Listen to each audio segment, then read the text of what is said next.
Good morning. Welcome to First Edition. Morning, Shivago. Good morning, Cheryl. Boy, we're on a roll. We started back with a bang. Do you know who our guest is this morning? Another heavy hitter. Oh, yes. He is none other than the Speaker of the House of Assembly of the Turks and Caicos Islands, the Honorable Gordon Burton. Honorable Burton, good morning. Welcome to First Edition. Thank you so very much for joining us. Thank you, Cheryl and Shivago, for the invitation. Actually, this is the first invitation I've received from you guys, even though you've been on the air for 2 years. But I did welcome the invitation when I heard from you recently. Good. Thank you so much, Mr. Speaker. I hope you felt that shit. Yeah, I felt it. Don't worry, we're gonna correct that. Okay. So, Honorable Burton, tell us a bit of the background of your role as Speaker of the House of Assembly, and what are some of the responsibilities that come with it? Well, actually, the role of Speaker is actually in the Constitution. As you know, there are 3 branches of government. There's the executive, which is governed by the governor, who's responsible. We have the judicial, which is the Chief Justice, and the legislative. And the legislative is headed by the Speaker of the House of Assembly. The Speaker of the House is, once a new term starts, the Speaker is actually elected by the members of the House. And on the 5th of March 2021, after the elections, the last elections, the members elected me as Speaker.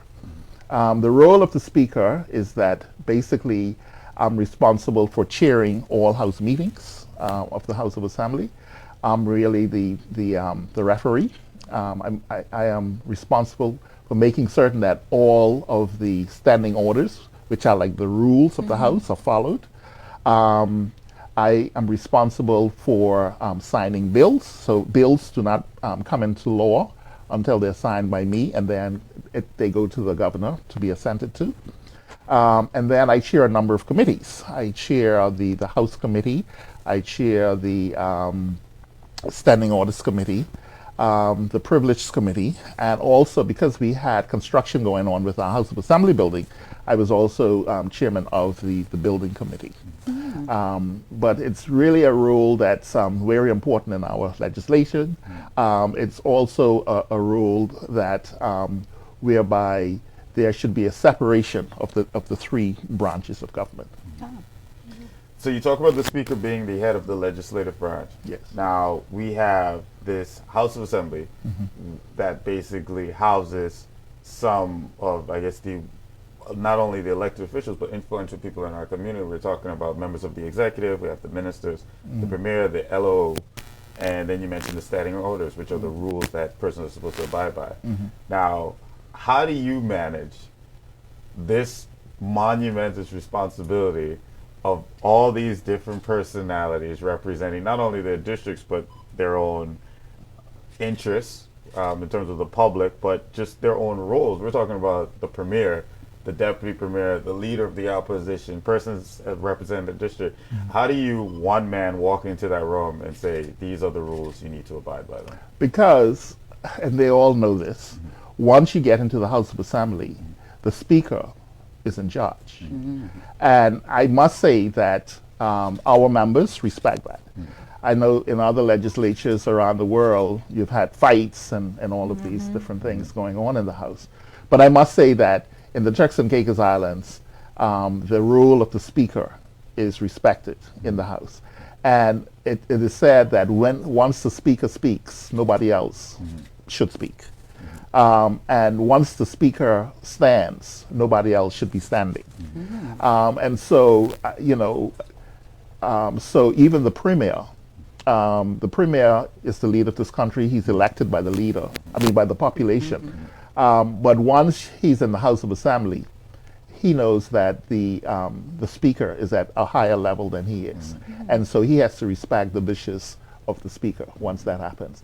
And I must say that we have a pretty good group. Sometimes they do get a little loud and passionate. Yes. And I think that I read them very well, and I find that I am able to, if I see something is getting out of hand, I'm able to get it back in hand pretty quickly.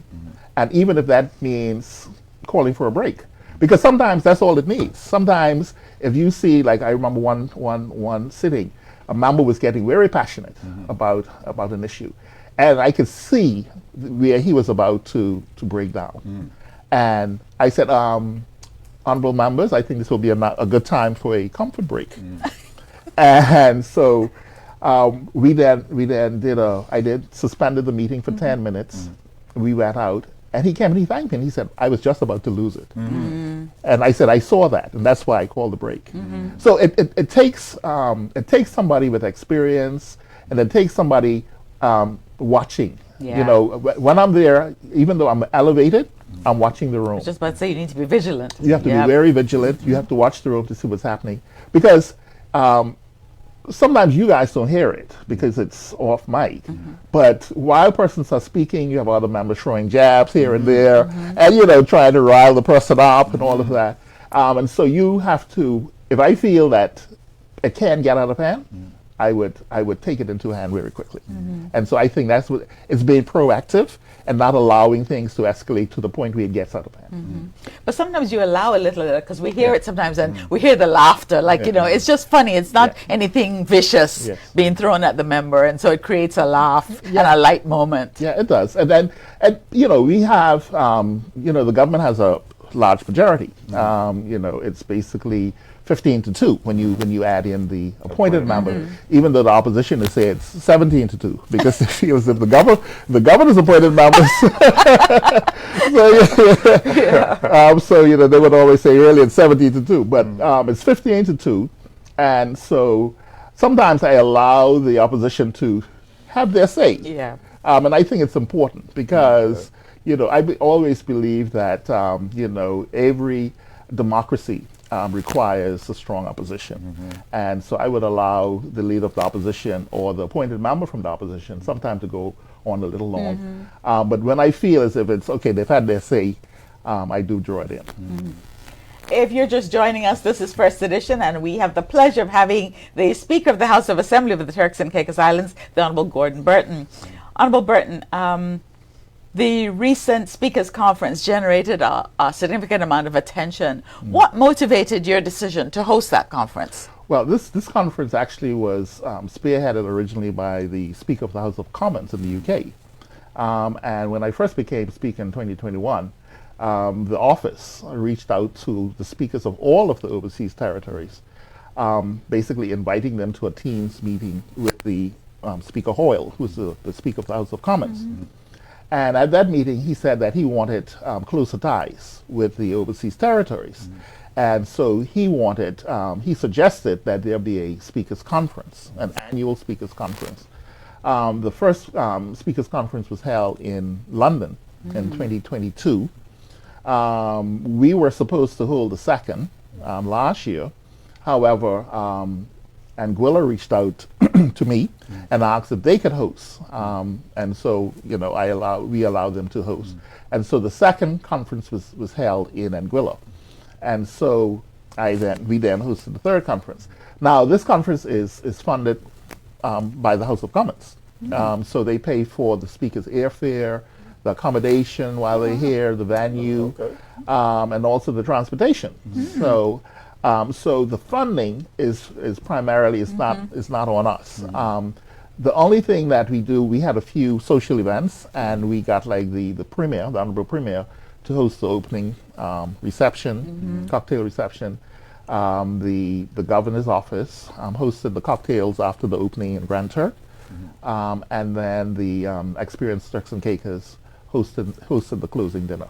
But primarily the conference is paid for and funded by the UK House of Parliament.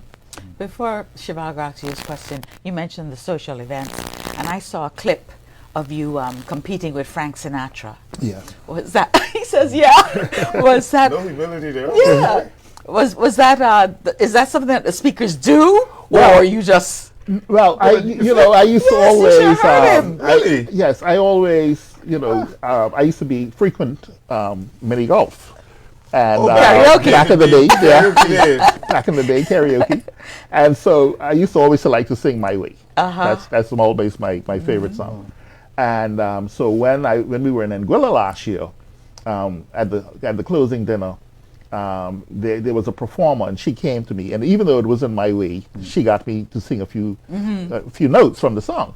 And so the members from the speaker's office said, when we're in Turks for the next conference, we want you to sing. And so just before the event, I went and told Sergeant Forbes. I said, "Do you have my way?" And he said, "Oh, these guys could play anything, So, so he called me up, and so I sang, and it was well received. Yes. And looked like I've now started a tradition, because the deputy speaker who is here from the House of Commons said he and Sir Lindsay now have to go and take lessons because the next one is going to be back into the UK next year.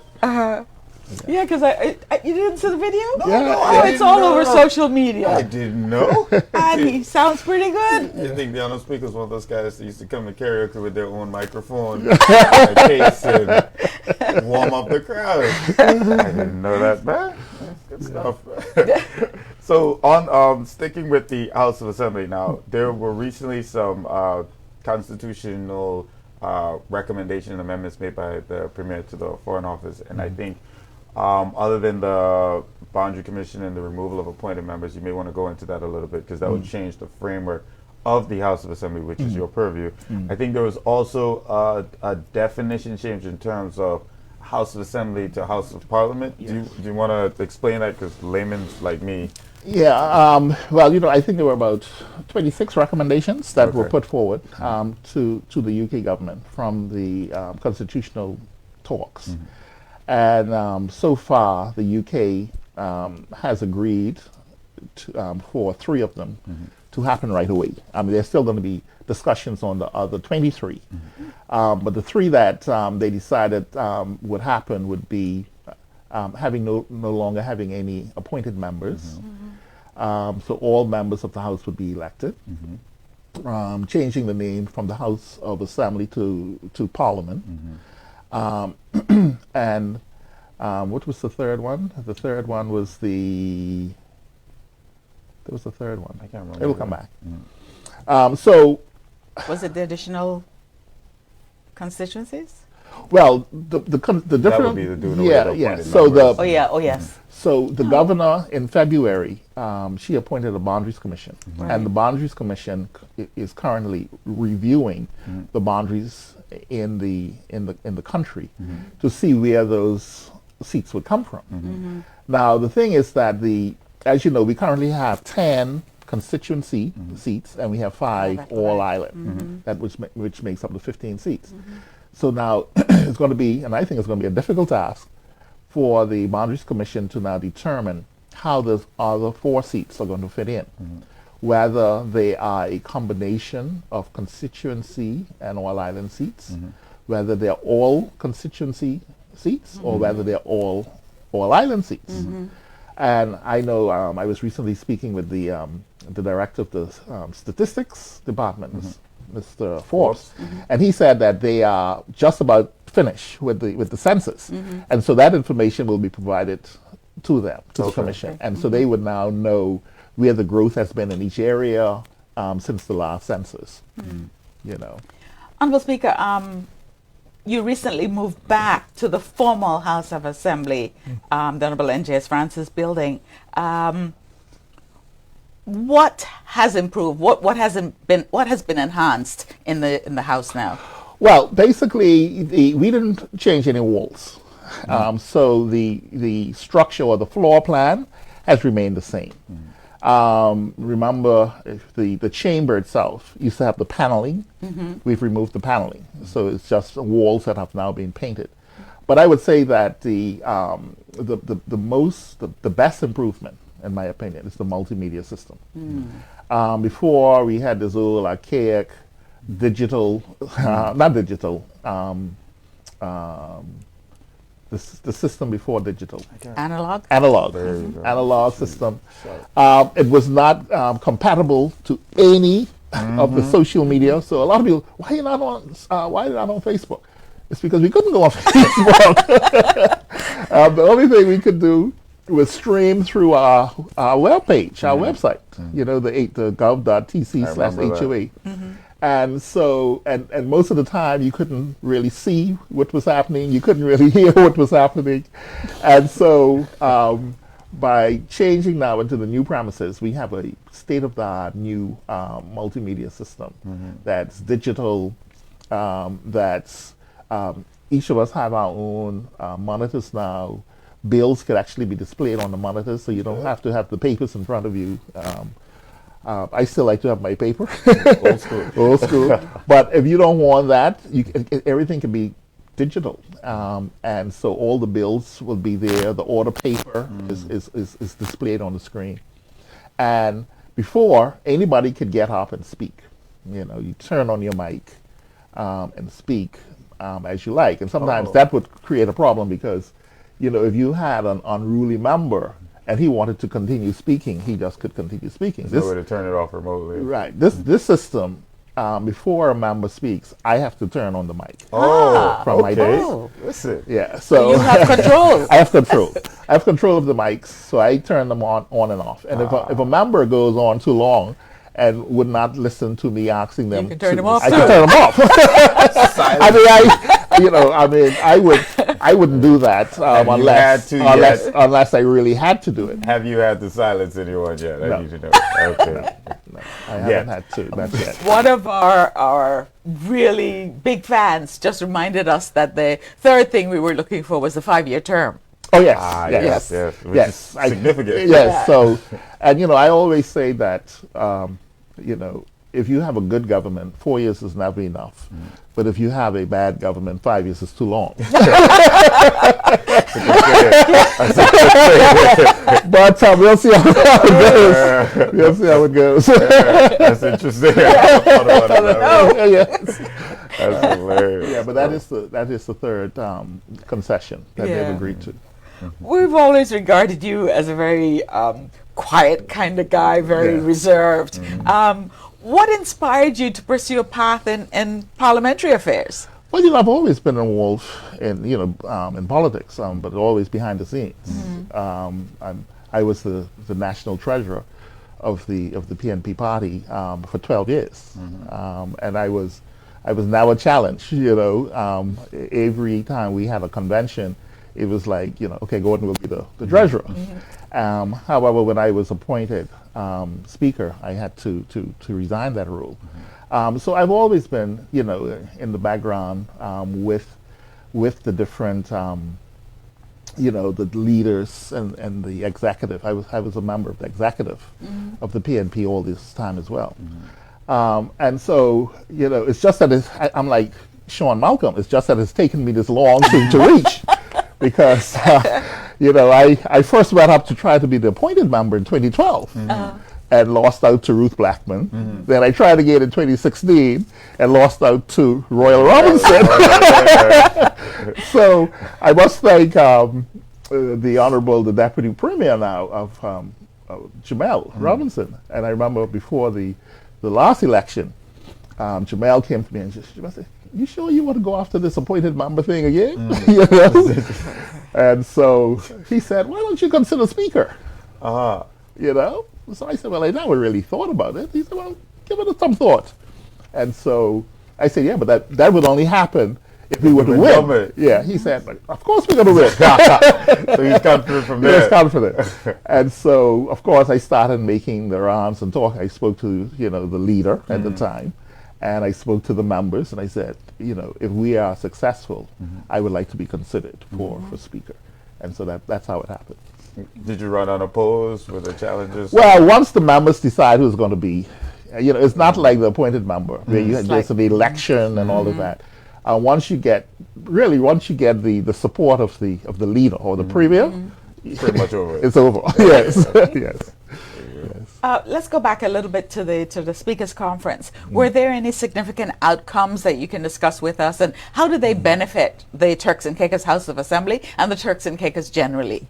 Well, this conference is that at the end of it, we have action points. And the majority of the action points are to be done by the House of Commons because they have that networking in the UK Parliament. But there were 28 action points that we came up with at the end of the conference.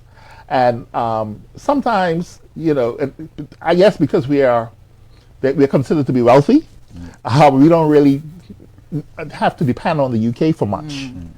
Because our House of Assembly building, we were able to renovate it without any assistance. We have other OTs where they depend on the UK heavily. A case in point is Montserrat. Montserrat still does not have a parliament building since the volcano 26 years wow. ago. And every time they have a House of Assembly meeting, they have to rent a space and set up that space as a parliament. And once the meeting is over, they have to break down. Oh. So they could have built 3 House of Assembly buildings in this 26-year period Oh, for the yes. cost.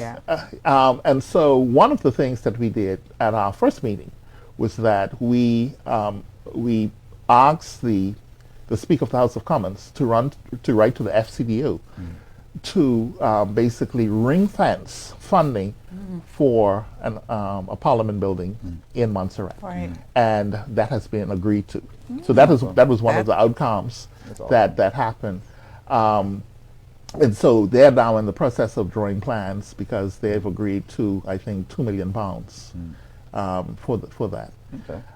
St. Helena, another case in point, has a member who is disabled.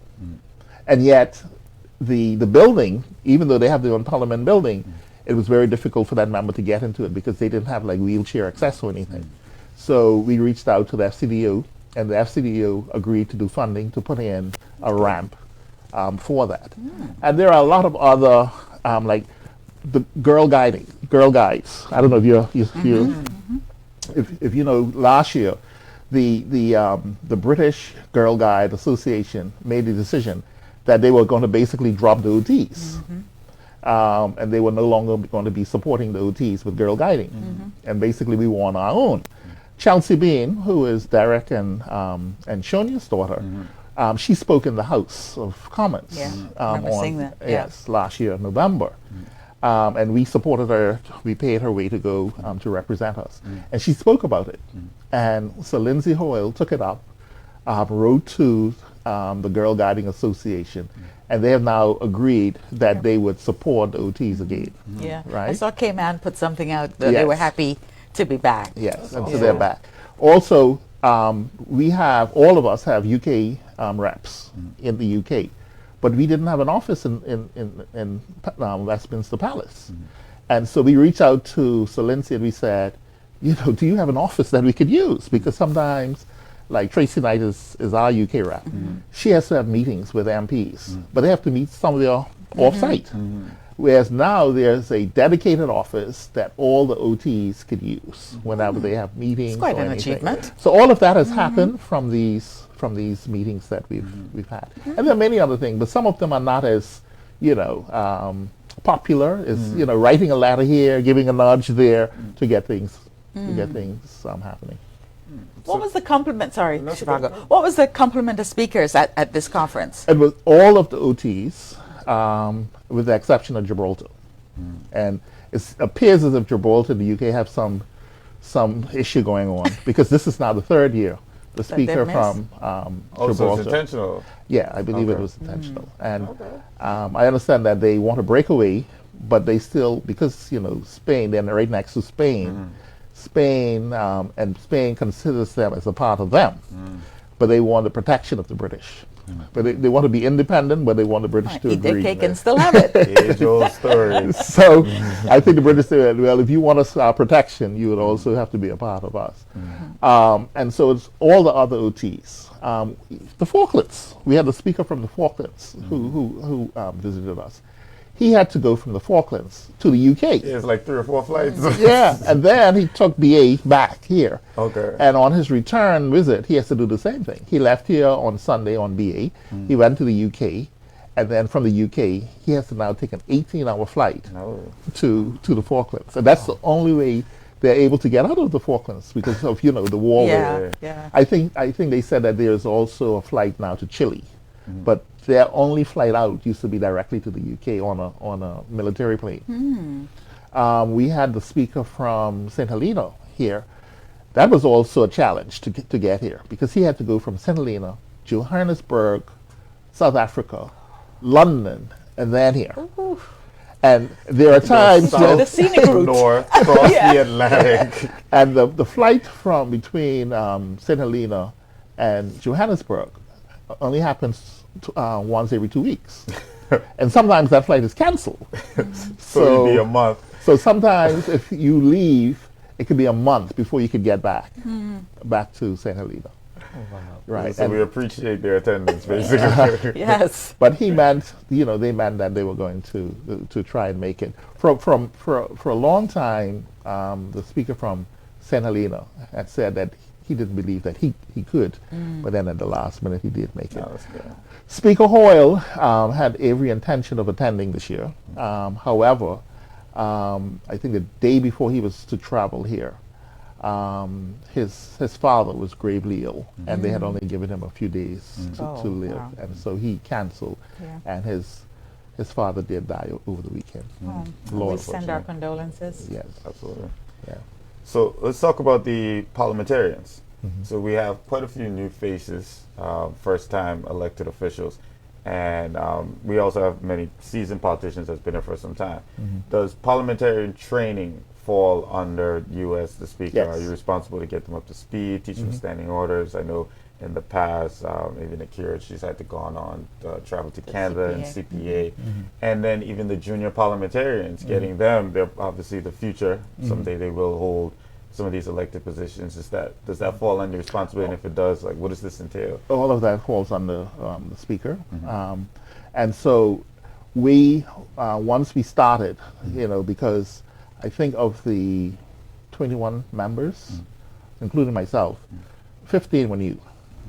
There were only 6 members who had been there before, like Honorable Connolly, Honorable Mizik, Honorable, the Premier, the Leader of the AG, opposition. Yes. and the Leader of the Yeah. Opposition. They were the only repeats. The rest of us were new.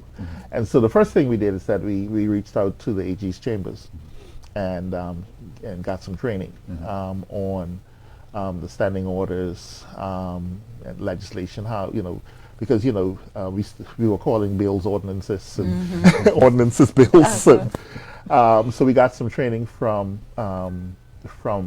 the AG's chambers. But what is good is that being a part of the CPA, which is the Commonwealth Parliamentary Association, they give training all the time. And so I felt it was very important to have a very close relationship with the CPA UK.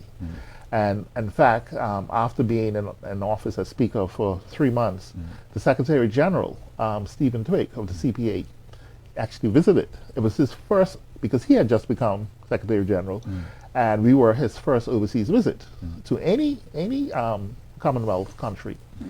And so we were able to, by him coming here, we were able to forge that bond.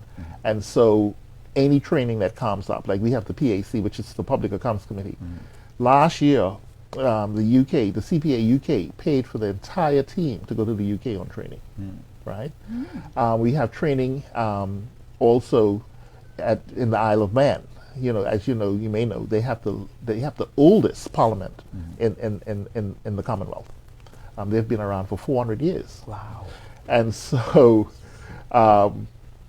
we had training sessions with them. We've had training sessions in Canada where we've had members that would go up and review and look at what's happening in Canada.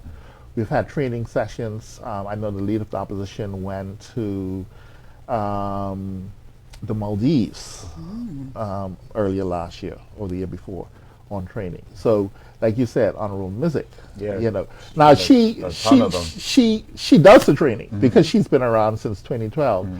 Whenever like they had a post-election seminar in the Bahamas, and they called on her. Yeah, I think she's a trainer now. Yeah, so she's now a trainer. trainer. So Yeah. she's one of the trainers.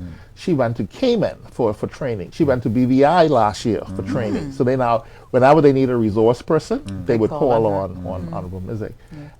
And so, we are constantly. In fact, Diana, who was always also here, and she is with the CPA UK. And the first thing I asked, I said, any training coming up, this year?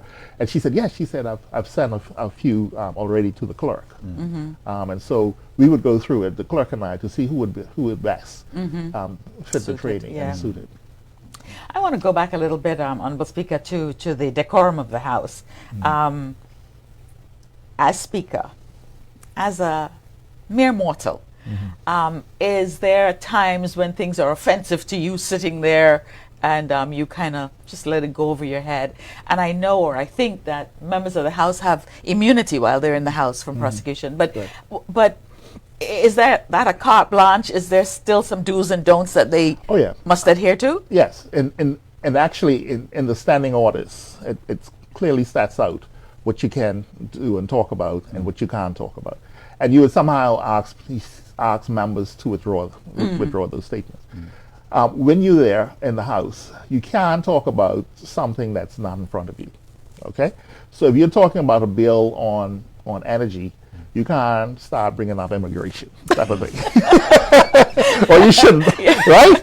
Although some MPs, like Honorable Mizik, she's become so skilled at it, she's able to, bring it in. Right? Also, you can't talk about the sovereign. Like you can't talk about the governor or the king or anybody of the royal family. You cannot speak about anything that's currently before the courts. All right? So, sometimes members would start saying something about something, and I would stop them, and I'd say, no, you can't discuss that because that is currently before the court, and we don't want to influence the decision of that matter. So there are a number. You shouldn't cast dispersions on other members, right? So sometimes a member would say, oh, you lie. And I would say, no, withdraw that. You can't tell a member they lie. Now you could say, well, I don't think you're being truthful, right? But you have to know how to say it. So there are definitely some do's and don'ts. And there are certain terms that we consider unparliamentary. And so sometimes if someone uses a term that I consider to be unparliamentary, I would ask them to withdraw. But I find that Honorable Royal Robinson, he was the best at it. He would have a say, and then he'll say, Mr. Speaker, I withdraw that statement.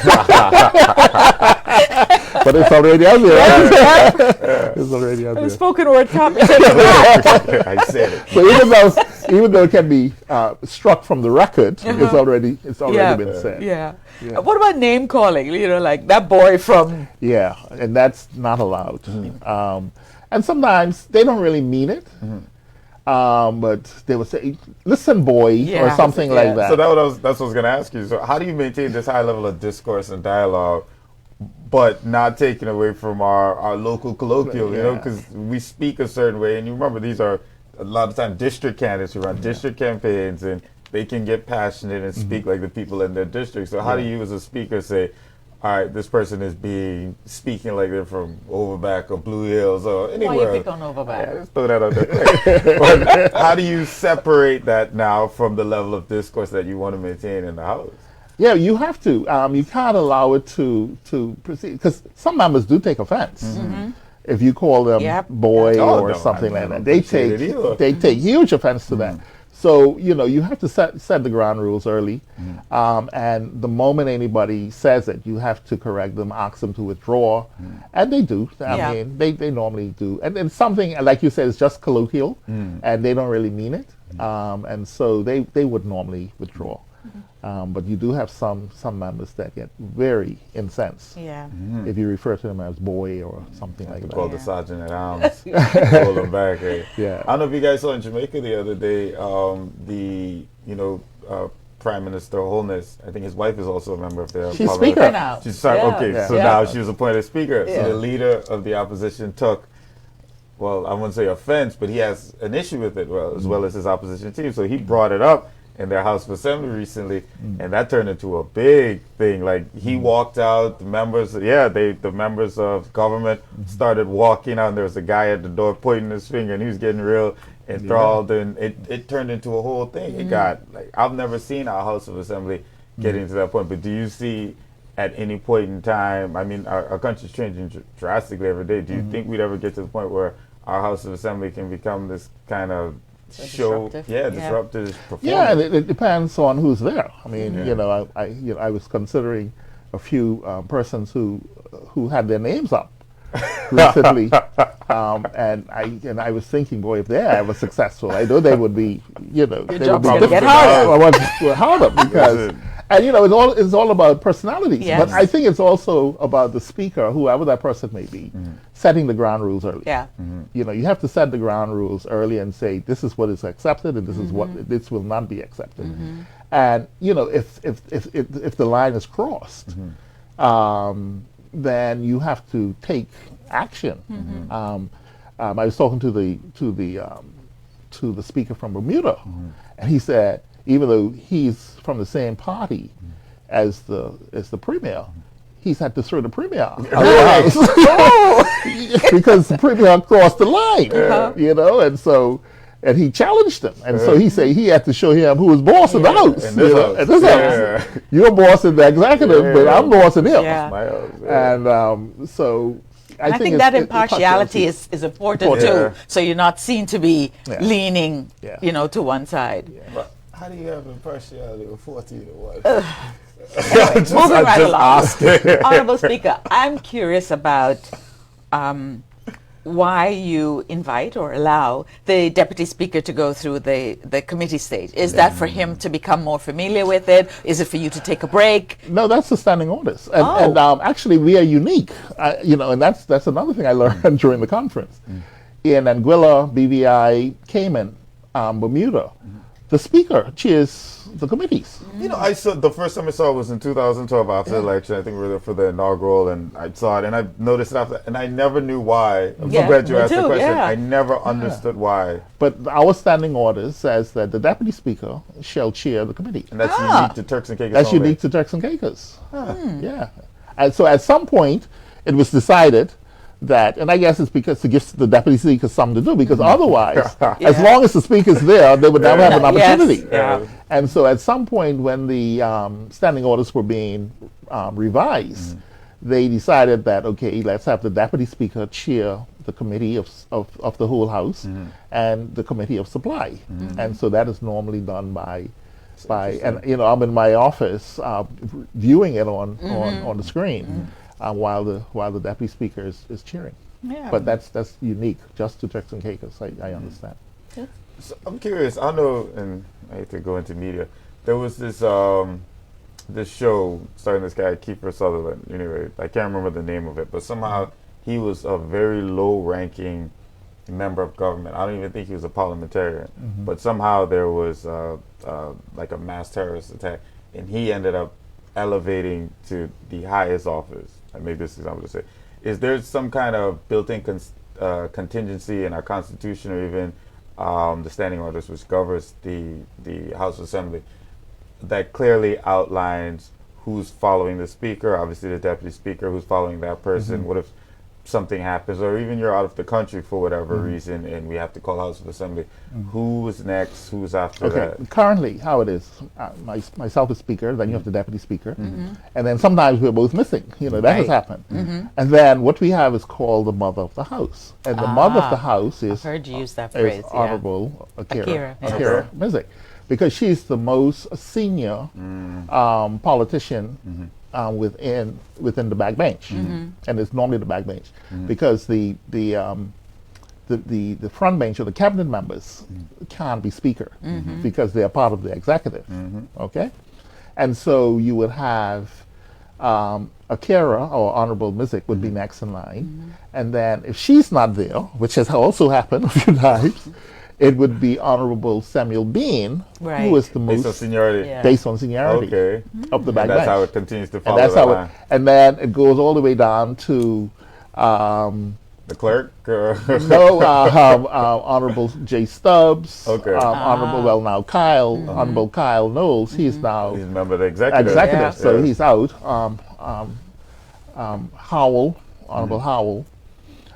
So it all goes down based on seniority. But it never gets to the appointed members, does it? Yes, it can. It can. Okay. Can get there.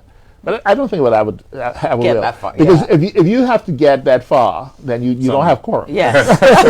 Point.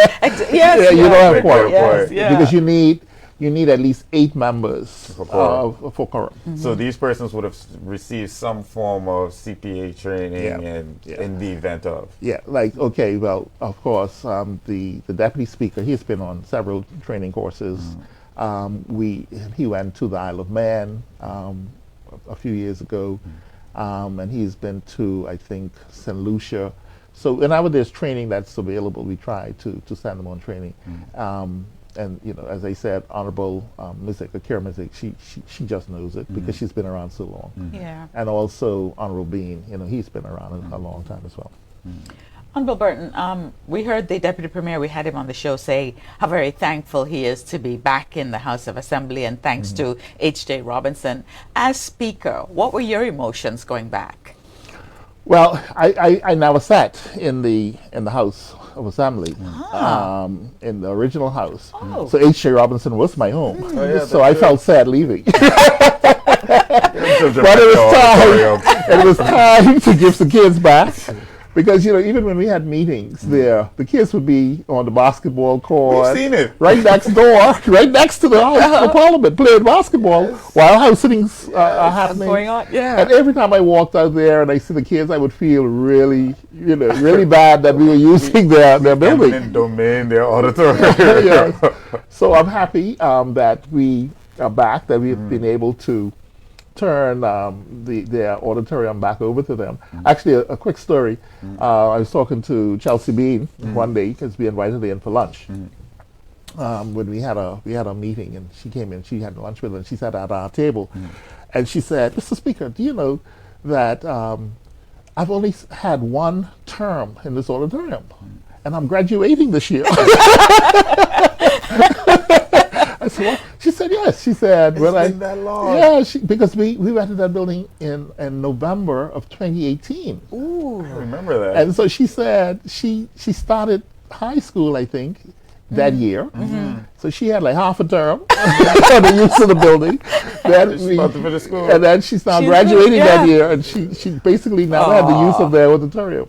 So I said, well, I'll make it up to the other students that come after you. So we have plans of retrofitting the building back.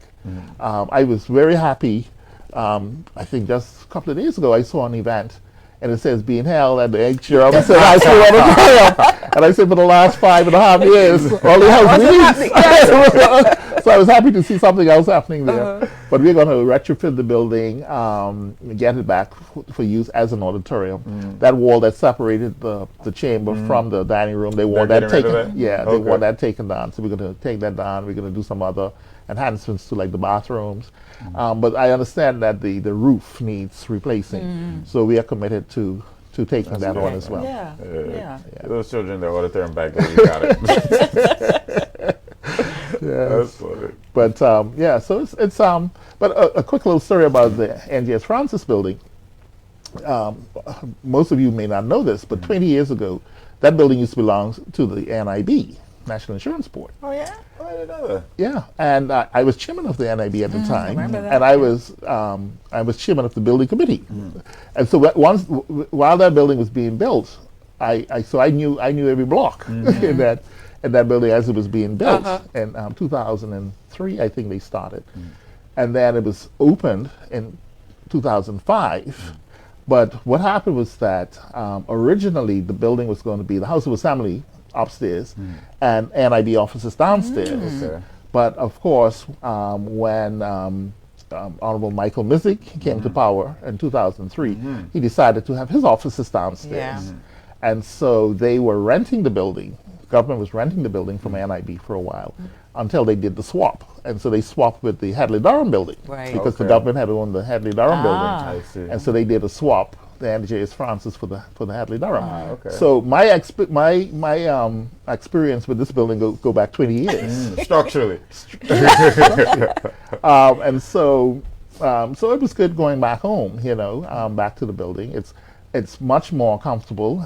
Everyone have their offices.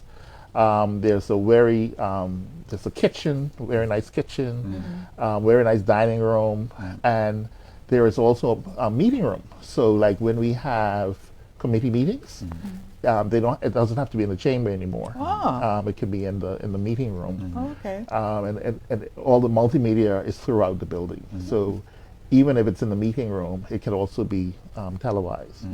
But I must say, we had the opening of the most recent conference because, and I must say we use it as a push to get it done because we told the contractor, and I must thank the contractor Olympic. They did an amazing job. I mean, it took a long time, but they did an amazing job with renovating the building. And so I would always call Ed and I said, Ed, we have a conference going on in April of 2024, and we want to have the opening, so we give them a little incentive to pressure, and so I must say at the end of February they were able to hand the building over to us a month early. But one of the best features of the building, I think, and it's where even though we had the dining room set up nice for the visiting delegates, they only wanted to go on that veranda.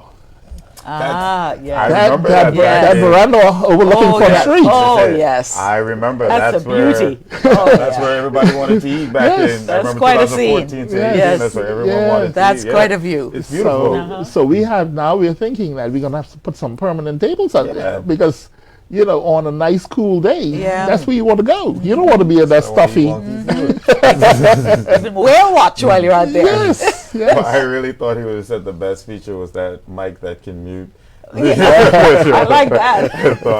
But before we end, I want to ask you, so last year we saw this monumentous budget laid before the House, obviously in H.J. Robinson's auditorium. So this will be our first budget in the newly renovated N.J. Francis building. What can we expect? Now, this is your house. It may not, it's the government's budget, but it's being laid before your house. And, and I remember last year it got a little testy at times too, so we can expect the gloves to either be on or off. It will happen again. So what can he knows this coming. Well, it's the one time of the year when the opposition can really, get their point across, and they're going to take every advantage of it. But it's been laid already. It was laid last week, actually, 2 weeks ago when we had the opening. Okay. So it's been laid. So it's public.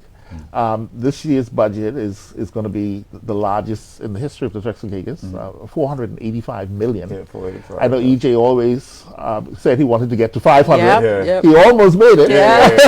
You never know. He almost. I mean, there could be a few supplementaries that would push it up to that. Still count. That can still happen.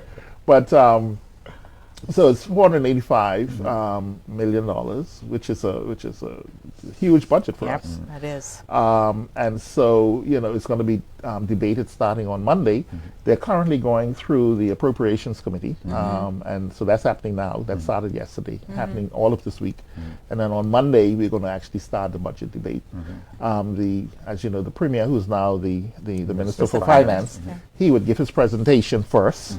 And then the leader of the opposition would then come and give his response to the budget. And for the budget session, Honorable Speaker, does the LOO have unlimited time to respond? Yes. Because we noticed he went on quite a bit last Last year he went on for about a day and a half. He used every bit of that unlimited time. But it could either be the leader of the opposition or they could get someone else to do it. I don't remember if you remember a few years ago when Dwayne Taylor was a member of the opposition.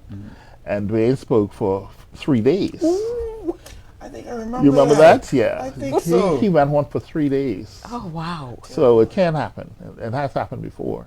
Okay. Because when you are giving your response to a bill, the opposition, they will have unlimited time to do so. And you said the leader of opposition can acquiesce to any member of the opposition. Oh yeah. Well, it would only be Honorable Garland. Yeah. What about, in your opinion, are there any significant challenges you think that currently face our House of Assembly? Challenges? I don't really. The challenge that we have is, and and I'm certain that you hear it every morning. Because the majority of us reside in Providenciales, getting up to getting up to Grand Turk. Yeah. Because sometimes we can't get flights, and sometimes we are late, having to start late because some members are just getting in on the 10 o'clock flight, and we're supposed to start at 10. Yeah. And then accommodation. Grand Turk now is down to one hotel because the Bohio has not reopened.